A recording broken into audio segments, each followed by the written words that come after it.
So, in a rapidly evolving landscape of leadership, agility isn't optional, it's essential.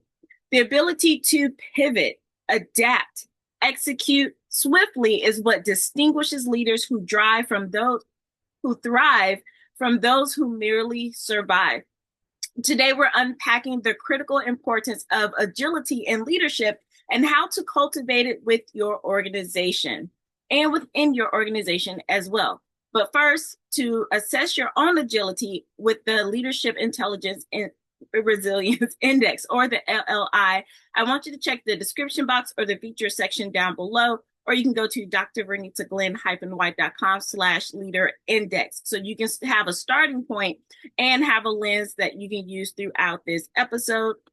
And if you go back and listen to our previous episodes, that's all we've been talking about, and that's the lens that we have used. So hello, everyone. Welcome to the Remarkable Edge live show, which is the Executive Power Series. I'm your host, Dr. Vernita Glenn-White. I go by Dr. V, the Brilliant Solutionist and Master Recalibration Strategist for brilliance, authority, and precision. I'm also an executive advisor and leadership intelligence architect for high-stakes organizations. So I don't just coach or consult, I systemize transformation. And from the education systems to enterprise teams, I spent 20 plus years helping leaders close the execution gap and build intelligent ecosystems that scale.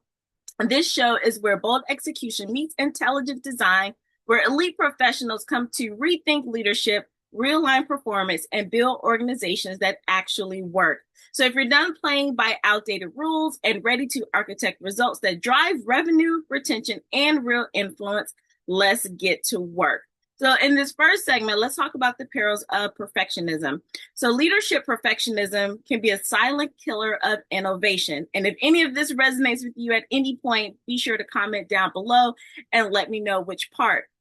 When leaders prioritize flawless execution over adaptability, they risk stifling creativity and responsiveness.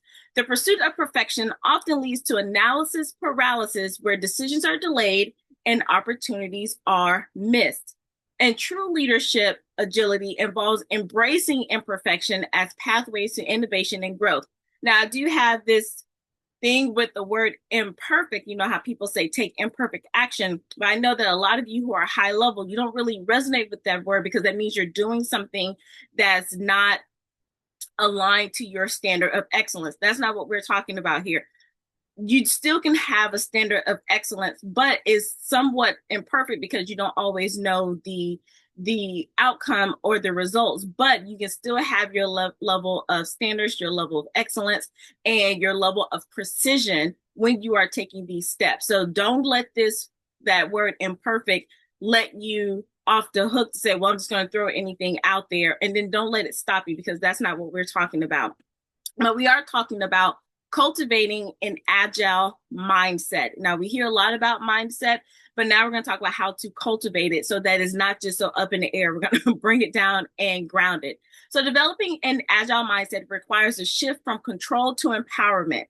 Now, empowerment is another one of those words that's loosely out there, or it can feel a little soft and fluffy, but it's about building capacity, which is another phrase that can be a buzzword, but it's allowing people to make their own decisions based on what you've already put in place and allowing them to have permission to do that within themselves. Like, you hired them for a reason, let them showcase that. So that's what empowerment means in this context. So leaders must foster a culture where experimentation is encouraged and failures are viewed as learning opportunities.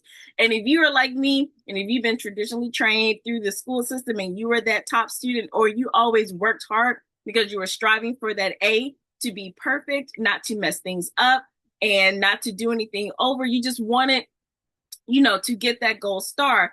In some cases that served you well, but for a lot of us, what that did, once we got into the real world, that means we didn't want to experiment. We didn't want to fail. We always wanted to strive for that A level or that gold star, but that's not how the real world works. You actually do get rewarded for doing the experiment and then looking at the feedback. So you have to let your personal self off the hook. So then that way you can let your team off the hook.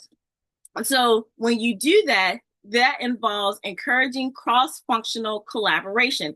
Many of you probably do that, but you're still probably hovering over your team to make sure that is being executed instead of allowing it to happen.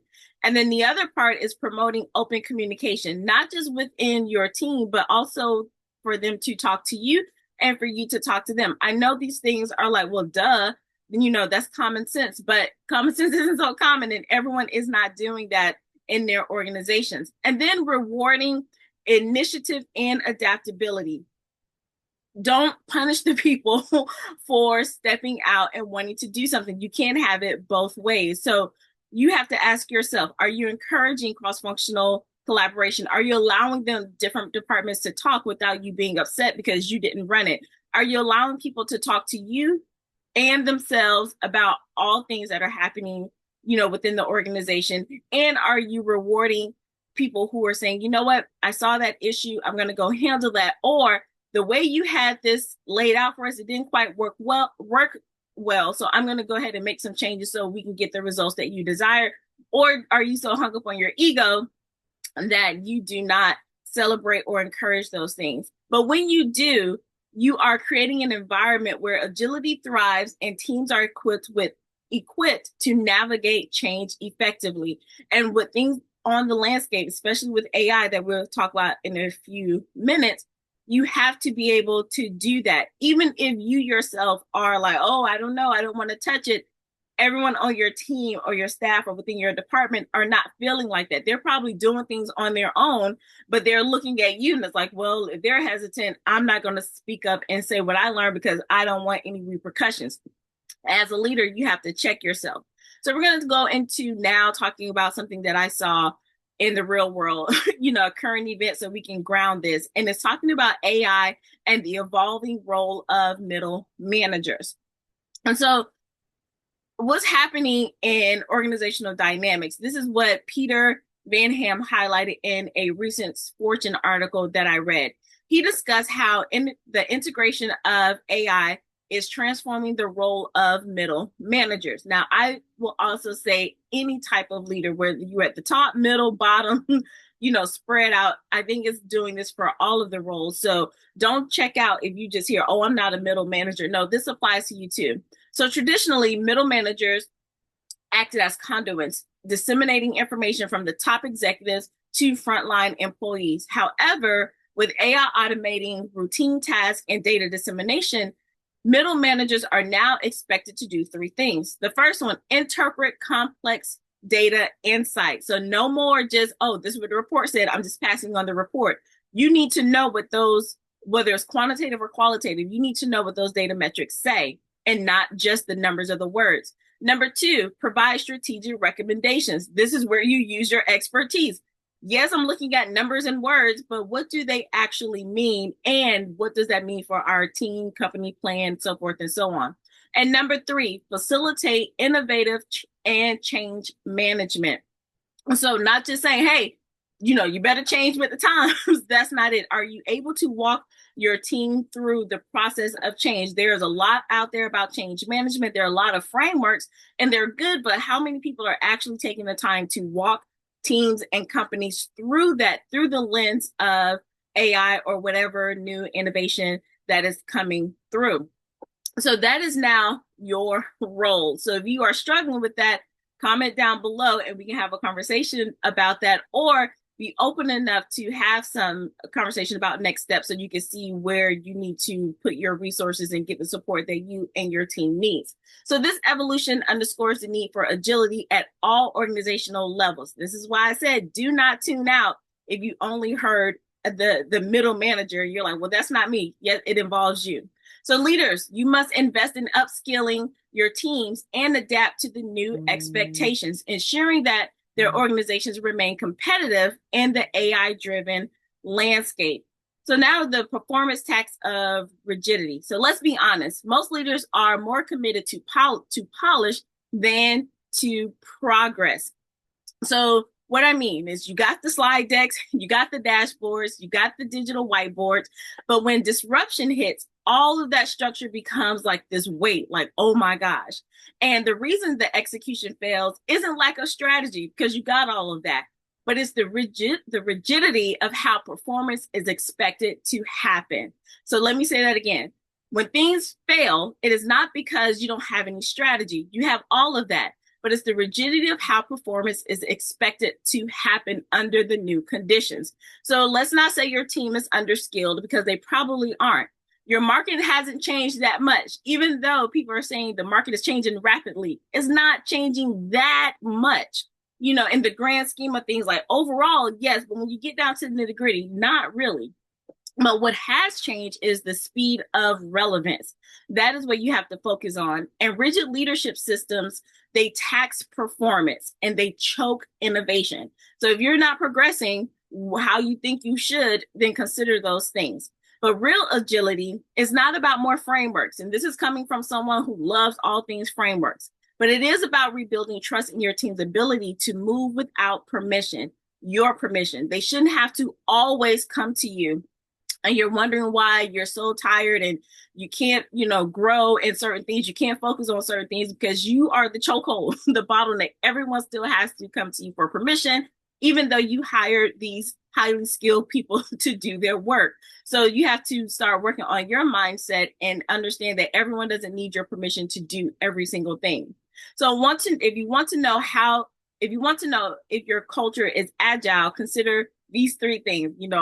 I love the number 3. So consider these 3 things. 1, ask how long it takes to go from idea to implementation.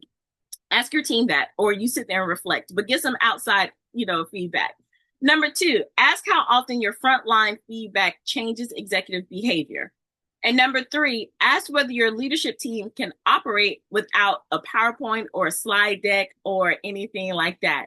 Because the organization that win, those aren't the ones that plan better. A lot of people plan, and we have some beautiful plans and things in place, but it's the ones that shift faster. At first I was going to say pivot, but sometimes when you pivot, you're still in the same spot. You're just going, just looking at all of your angles, but you haven't actually moved. Sometimes you just have to actually move something and not just pivot.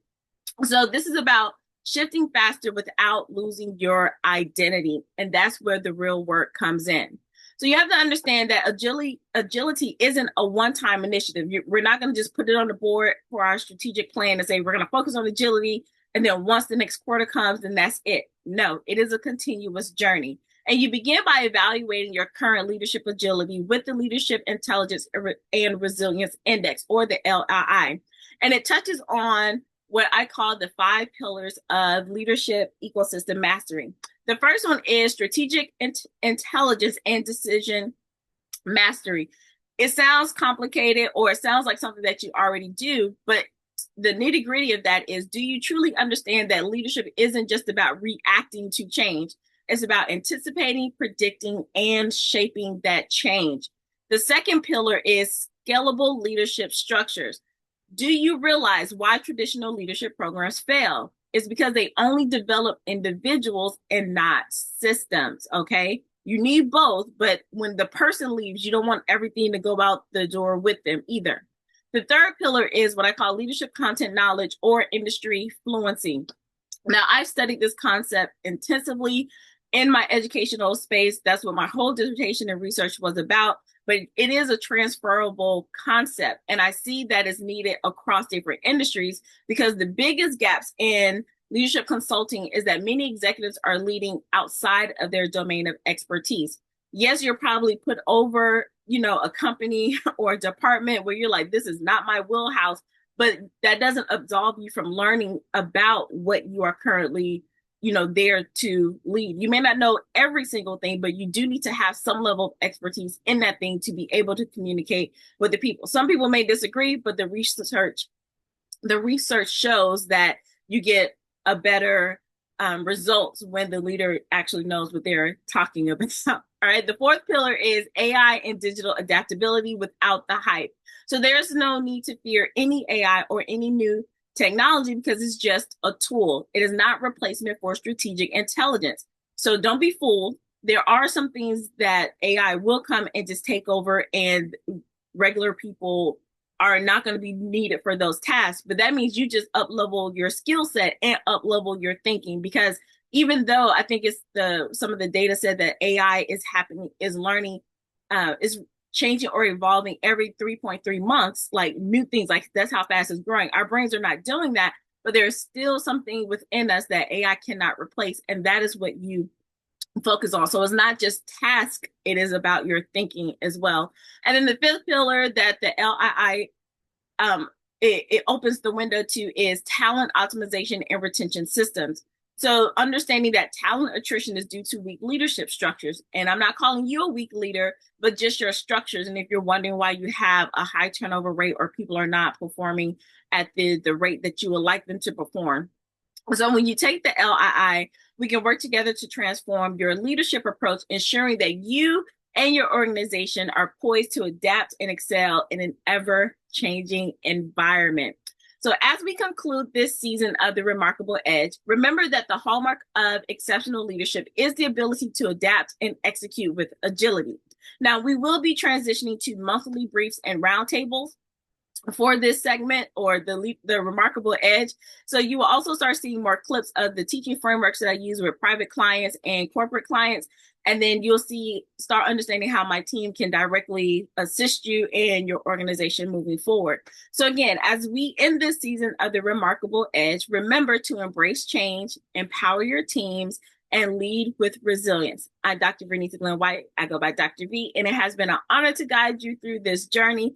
And remember to stay agile, stay remarkable, and always stay on your edge. I will see you in the revamped season 3. And until next time, bye.